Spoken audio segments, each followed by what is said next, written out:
Pakistan cricket team کے سابق chief selector اور سابق کرکٹر انضمام الحق نے کہا کہ گزشتہ 6 ماہ قومی کرکٹ ٹیم کے لیے اچھے نہیں رہے۔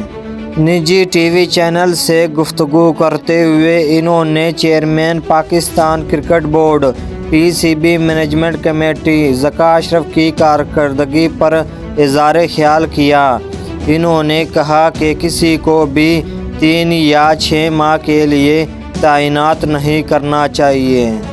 انضمام الحق کا کہنا تھا کہ پچھلے 6 ماہ پاکستان کرکٹ کے لیے اچھے نہیں رہے۔ خیال رہے کہ 3 دن قبل چیئرمین ذکا اشرف نے پی سی بی مینجمنٹ کمیٹی کے 4تھے اجلاس میں عہدے سے مستعفی ہونے کا اعلان کیا تھا۔ انہوں نے بطور چیئرمین مینجمنٹ کمیٹی اور ممبر بورڈ آف گورنر استعفیٰ دیا تھا۔